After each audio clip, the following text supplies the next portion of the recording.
취득세 중과세라고 돼 있는데, 이제 취득세 중과세라는 거 뭐냐면요, 주택을 여러 개 가진 사람들이 주택 수가 많으면 이 사람들이 또 집을 취득하면 주로 투기 수요를 억제하고, 투기 수요 같은 걸 억제하고, 그 다음에 실제로 내가 실수요자들 있잖아요. 내가 진짜로 집을 사는 사람들, 그 사람들을 보호하기 위해서 중과세라는 제도를 뒀다는데, 사실 너무 세요.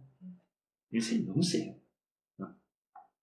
어떻게 중과세인지. 다주택자 주택 유상 취득 중과해가지고 1주택을 이제 집을 하나 가지고 있어. 그럼 이제 그 집 혹시 몇 개 가지고 있어요? 하나. 또? 저도 하나. 나도 하나. 네. 그럼 다 하나씩인데 오늘 이제 우리가 집 한 채씩을 사보는 거예요. 자, 오늘 사보는 거예요. 가공으로 사보는 거예요.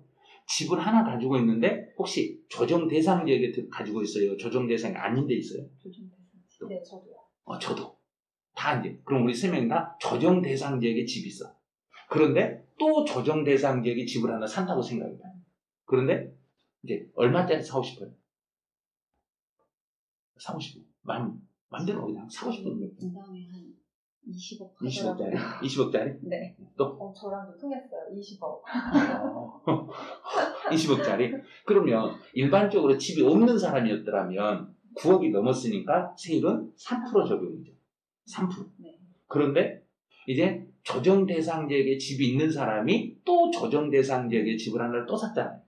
그럼 그때는 이제 어떻게 되냐면, 이제 이런 경우는 8% 세율이 적용돼요. 왜 8%가 적용되냐면, 기본적으로 4%에다가 플러스 2% 곱하기 2배가 적용이 됩니다. 그래서 조정 대상 지역에 집이 있는 사람이 새로운 집을 또 사게 되면 그때는 8% 세율이에요. 그런데 예를 들어서 20억짜리가 3%를 하면 20억짜리 3%면 세금이 얼마 정도 돼요? 6천? 6천만 원이죠? 네. 6천 정도 되죠? 그런데 갑자기 8% 적용되네? 그럼 20억짜리 8%면 1억 6천. 그러면 차이가 얼마나 나요?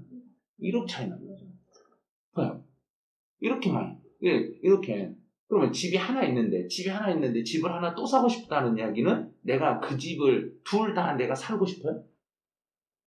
아니죠. 그럼 뭐 하려고? 나중에 돈 좀 더 얼른 파놓고. 네? 그러니까 이런 걸 방지하기 위해서 투기 수요를 근절하기 위해서 세율을 높였다는 얘기예요. 그래서 실수요자들이 실제로 그 사람이 샀을 때는 세율을 적게 주는데 그게 아니었을 때는 세율을 높게 책정하겠다는 얘기예요. 근데 이제 대신에 이제 집을 20억짜리 하나 샀어요. 샀는데 이 집에 이사 가려고. 새 집을 이사 가려고 해요. 그러면 옛날 집이 있는 상태에서 새 집을 샀더라도 여기 이 사람한테는 실수요자들, 내가 실제 들어간 살 목적이니까 이 사람한테 8% 적용하면 안 되는 거예요. 그래서 그런 경우는 예외적으로 이제 1%에서 3% 사이의 세율을 적용해 주는 거예요. 대신에 이제 보니까요, 다만 돼 있잖아요.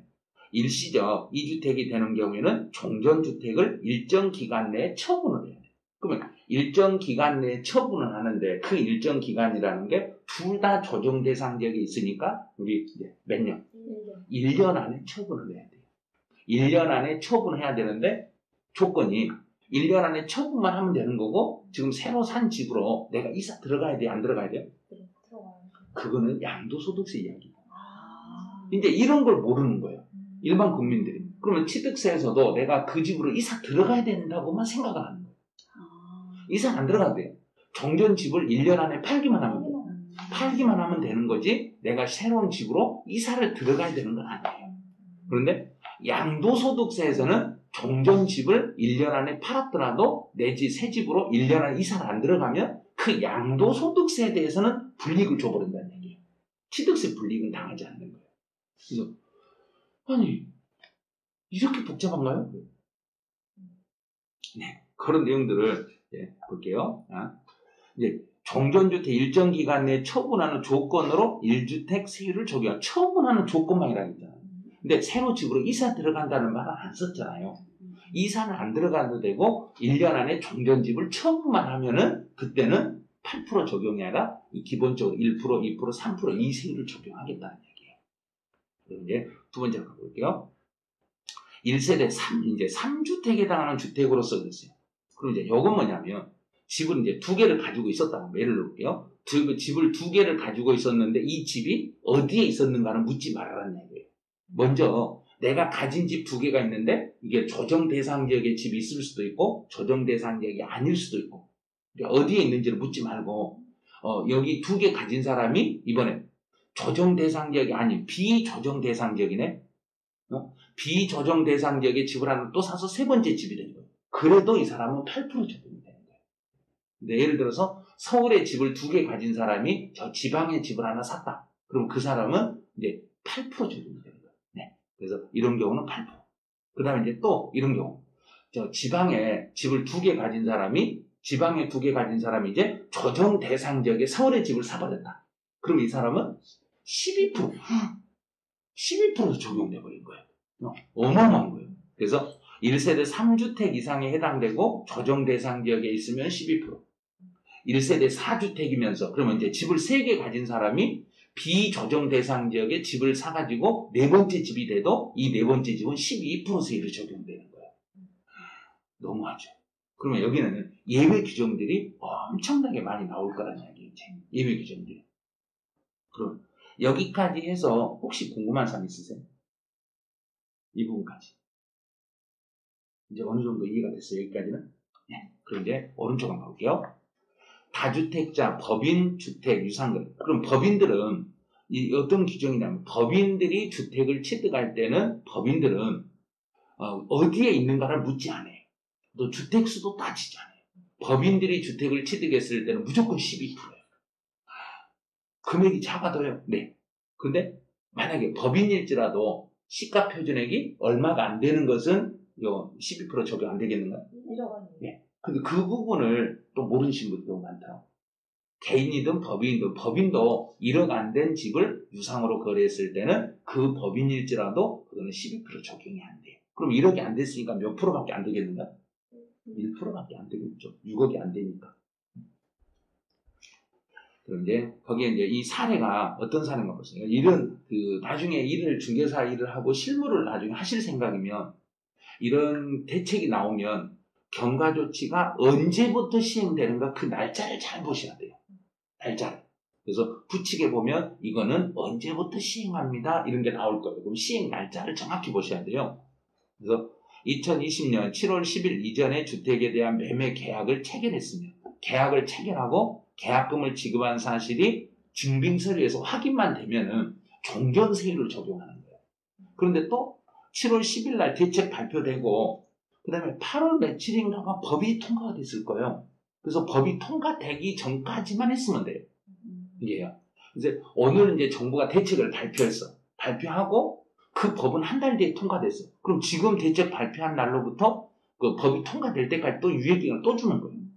그래서 이런 경과 조치가 나오면 언제부터 시행하는가? 그러니까 보니까 2020년 7월 10일 이전에 계약을 했더라도 경과 조치는 8월 12일이잖아요. 한 달 뒤에 났잖아요.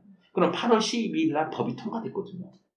이 통과될 때까지 요 사이에 있었던 것은 기존 옛날 거를 적용하게 되는 거예요. 그런 식으로. 이게 실무하시는 분들 이 경과 조치 날짜가 이게 엄청 중요한 거예요. 이런 날짜들. 그래서 이제 바로 이때 참고해가지고 이제 조정 대상 지역에 따른 중과세 관계해가지고 한번 볼게요. 그럼 이제 먼저 동그라미 1번에 보시면 다주택자 중과 1세대가 조정 대상 지역의 2주택이다. 그러면 조정 대상 지역의 두 번째 집이면 8%였죠. 그 다음에 비조정 대상 지역의 3주택이 돼도 8%.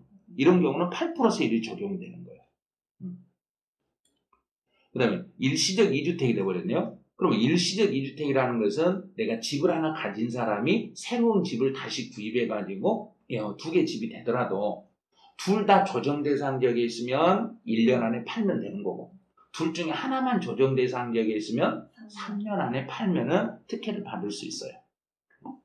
그 다음에 이제 3번은 뭐냐면 요거는 또 잘못 해석하신 분들이 있어요. 조정 대상 지역 안에서 공시가격이 3억 이상인 주택을 무상으로 취득했을 때, 그러면 여기서 3억 이상 주택을 무상으로 취득했으니까 지금 받은 사람 입장이에요? 준 사람 입장이에요? 다 받은 사람의 해석이 아니에요. 주는 사람 입장이에요.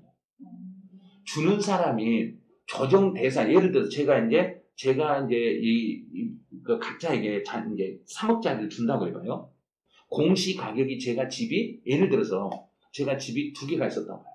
집이 2개가 있었는데 둘 다 10억짜리 집이 있어. 그래서 자녀들에게 하나씩 10억짜리 집을 하나씩 증여한다고 해요. 증여를 하는데 주는 사람 입장에서 공시 가격이 지금 3억이 넘어버렸죠. 3억이 넘는 걸 받은 사람들은 주는 사람 입장에서 3억이 넘는 집을 받았기 때문에 받은 사람이 12% 세율을 물으셔야 돼요. 받은 사람들이. 그러면 이걸 변칙으로 쓰려면 어떻게 하겠어요? 제가 10억짜리 집이 있으면 10억짜리를 통으로 자녀들에게 주는 게 아니라 지분을 쪼개가지고 나눠주면, 예를 들어서 3억이 안 되게 2억 5천을 쪼개서 2억 5천만 줘, 지분으로. 그러면 10억에 25%만 줘. 그러면 2억 5천이 되겠죠? 또 2억 5천만 줘. 자녀들에게 지분을 쪼개가지고 25%씩만 증여를 해. 그러면 그 경우는 12% 적용되겠어요? 안 되겠어요?